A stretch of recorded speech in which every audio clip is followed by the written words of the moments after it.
Hindi madaling maging asawa ng isang babaeng naglilihi, lalo na't ang kanyang mga hiling ay biglang dumarating nang wala sa oras. Pero ako, gagawin ko ang lahat para kay Clara, ang aking napakaganda at mahal na asawa na kasulukuyang 5 buwang buntis na sa aming unang anak. Isang kalaliman ng gabi. Halos humihilik na ako sa pagod mula sa buong araw kong pagtatrabaho. Nang bigla akong makarinig ng mahina, ngunit matinis na boses ng asawa kong si Clara. Hinihimas nito ang kanyang tiyan at ika niya, Manuel! Manuel! Manuel! Gising! Bakit ba? Manuel! Gusto ko ng balot. Ngayon na? As in ngayon pa talaga? Teka, alas 3:30 na yun. Oo nga. Gusto ko talaga ng balot eh. Hindi ako makakatulog kung hindi ko ito makakain. Sige na. Ay, sigurado ka? Tulog. Ayaw mo? Gusto ko balot. Gusto ko ng balot.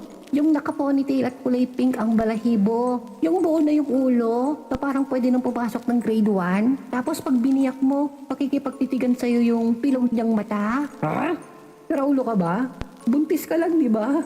Anong naka-ponytail na balot na grade 1 pinagsasabi mo? Gusto mong trip nito, oh. Kahibangan na yan eh. Yun ang gusto ko eh. Baby oh, yung tatay mo, puro reklamo. Bika, iiyak to. Tapos, papangit to. Paala ka. Ako nga eh, hindi umaasa magiging pogi o maganda yung anak natin eh. Basta healthy lang. Asa ka naman magiging artistahin yan. Parehas tayong kulay champurado. Tapos pango. Tsaka, aray. Gago to ah. Gika, iyak na ako. Ito na, in 5 seconds, tutulo na yung luha ko sa may kaliwang mata ko. Ito na oh. Joke lang. Ito naman oh. Baka lang kasi kako eh, magbago yung trip mo. Pwede siopaw na lang.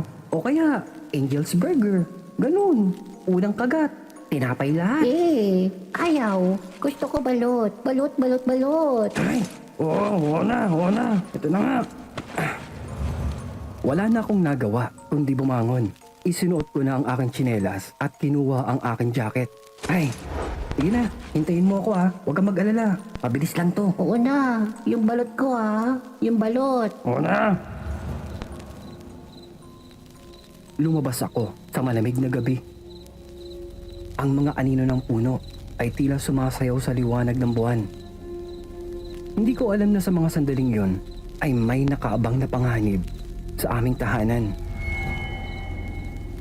Habang abala ako sa paghahanap ng balot, naiwan si Clara sa bahay. Tahimik niyang hinihintay ang aking pagbabalik habang nakaupo ito sa may tabi ng kama. Abala ito sa pagsusuklay ng kanyang buhok na lumipas ang ilang sandali. May narinig siyang mahinang pagkatok doon sa aming pinto. Bailon Teplonebo. Ay, si kumpare pala yun. Manuel, Honey Bunch, is that you? Ikaw na ba yan? Nakabili ka na ba? So ano napadagdag ka ng hot sauce tsaka mayonnaise? Ika niya na ang kanyang boses ay punong-puno ng pag-asa. Pero walang sumagot at iniisip niyang ako nga ang nasa may pintuan. Bumangon siya mula sa kama. Kinuha nito ang susi at binuksan ang pintuan. Pero Ano ba yan? Akala ko si Manuel na eh. Wala naman pala eh. Ano ba yan? Tagal-tagal. nasa sobrang antok, nakalimutan niyang isarado ang pintuan. Bumalik ito sa may loob at naupo muli sa harap ng salamin. Nagpasiya itong maghintay na lamang habang inaayos ang kanyang buhok. Sa kanyang pagsusuklay, biglang nalaglag ang kanyang panali sa buhok. Dahan-dahan, yumuko siya upang abutin ito. Ngunit bago pa niya makuha, naramdaman niyang parang may anino sa likod ng kanyang upuan. At nang lingunin niya, nandaki ang kanyang mga mata dahil sa kanyang nakikita. Pusa. Napakalaki. Isang itim na pusa. Halos kasing laki daw ito ng aso at nakaupo ito sa likuran ng upuan niya. Ang mga mata nito ay tila kumikislap sa may dilim. Napatili si Clara, isang sigaw na halos nagpayanig sa buong bahay. Dahil dito, tumalon ang pusa mula sa likod ng kanyang upuan, diretso papalabas ng bintana. Saka mabilis itong naglaho sa may dilim ng gabi. Pagkarating ko ng bahay, sinalubong ako ng humahangos na si Clara. Ang kanyang mukha ay maputla at ang kanyang mga kamay nanginginig habang mahigpit siyang napakapit sa akin. Manuel! Manuel! May pusa!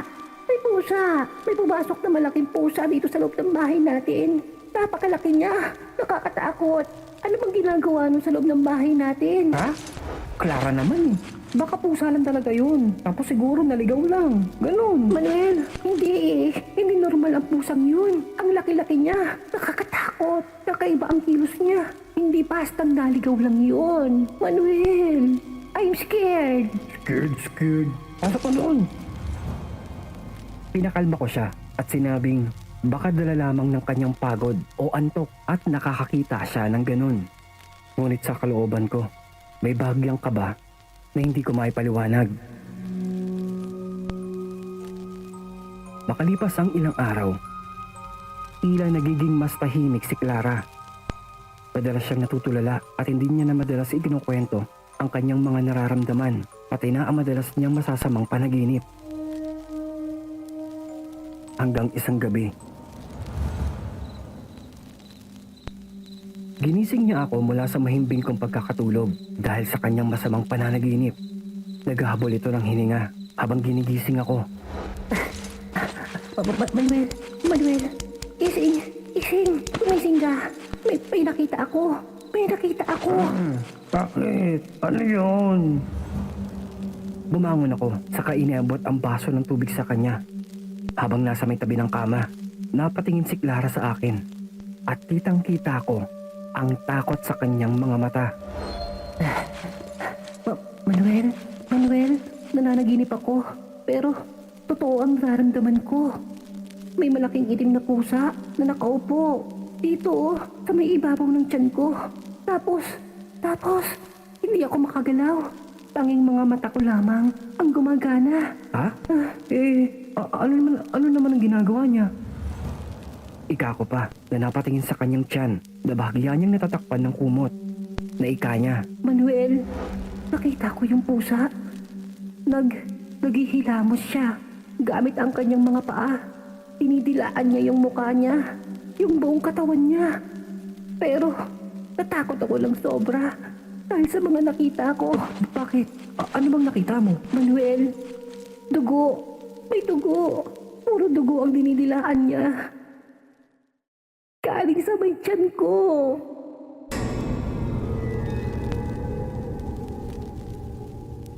Napapikit ako. Pilit nilulunok ang bigat ng kanyang kwento. Sinubukan kong pakalmahin siya na ang lahat ng iyon ay panaginip lamang at wala siyang dapat ikatakot, lalo na at nandito ako. Ngunit, kahit anong paliwanag ang gawin ko, hindi nawala ang takot sa kanyang mga mata at panginginig ng kanyang buong katawan dahil sa kanyang masamang panaginip. Lumipas pa ang mga araw. Bigla itong napahinto sa kanyang paglalakad patungo ng kusina. Hindi mapigilan ni Clara ang patuloy na pananakit ng kanyang tiyan. Dinamayan ko pa ito na baka na paano at huwag na masyadong kumilos pa. Pero sabi niya na baka nalalamigan lang siya kaya hayaan na lamang at kanya itong binaliwala. Ngunit habang tumatagal, napansin kong tila hindi na siya kasing sigla tulad ng dati. At isang araw, seryoso niya akong kinausap habang kinuha ang aking kamay at inilagay doon sa kanyang tiyan. Naika niya. Manuel, hawakan mo itong maigi. Parang, hindi ko na nararamdaman si baby. La, huwag ka naman ganyan. Baka naman natutulog lang siya. Huwag ka masyado mag-alala, Clara. Mahigpit ko pa siyang niyakap at pilit na tinatanggal ang kanyang pag-aalala. Ngunit sa kabila ng aking mga salita, pakiramdam ko, parang may mali. Nag-aalala na ako. Kaya isang araw, dinala ko na si Clara sa doktor upang siya ay mapatingnan. Habang sinusuri siya, kita ko ang pagkabahala sa mukha ng doktor. Napapailing, hindi nagsasalita o ngumingiti. Matapos ang mga pagsusuri, seryoso itong lumapit sa amin. Hawak ang isang papel na puno ng mga resultang hindi ko mawari. At ika nito sa amin. Manuel, Clara, tatapatin ko na kayo at kailangan niyong malaman ang totoo. Ha? Na ano naman po, Dok? Ano ang ibig niyong sabihin? Manuel, ilang beses kong tiningnan at inulit ang aking mga pagsusuri. Pero ikinalulungkot ko, ang tanging laman na lamang sa may sinapupunan ng iyong asawa ay puro dugo na lamang. Parang gumuho ang mundo ko dahil sa aking narinig. Hindi ko magawang magsalita. Si Clara, sa kabila ng kanyang nararamdaman, ay nanatiling tahimik. Ang mga luha niya ay patuloy na dumadaloy sa kanyang pisngi. Naikapan ng doktor ay hindi niya din malaman kung papaano ito nangyari. Dahil siya mismo ang permis na doktor na aming palaging binibisita upang matingnan at masubaybayan ang pagbubuntis ng aking asawa. Kung kaya labis itong nagtataka na kung papaano ang malusog na sanggol sa loob ng tiyan ng aking asawa ay tanging puro dugo na lamang. Hindi ko maiwasang balikan ang lahat ng nangyari. Ang itim na pusa na nakita niya noong gabing iyon. Ang mga masasamang panaginip na tila totoo. Ang mga kakaibang huni tuwing gabi at mga kaluskos sa may bubong. Pati na ang paulit-ulit niyang reklamo tungkol sa pananakit ng kanyang tiyan. Lahat ng iyon ay mga babalang binaliwala ko lamang. Naika ng mga nakausap kong matatanda. Malamang ang aking asawa ay nabiktima ng aswang.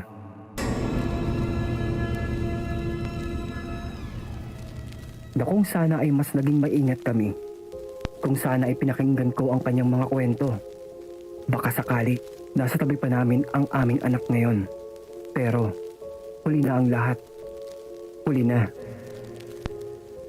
Pero sino nga ba ang makapagsasabi? Naging maingat naman kami sa kanyang pagbubuntis. Kasalanan pa ba namin na hindi kami masyado nagpapaniwala sa mga kwentong wala namang patunay at basihan? Ewan, hindi ko na din alam. At sa bawat gabi, habang nakatingin ako sa may kawalan, naririnig ko ang mga sigaw noon ni Clara mula sa gabing iyon.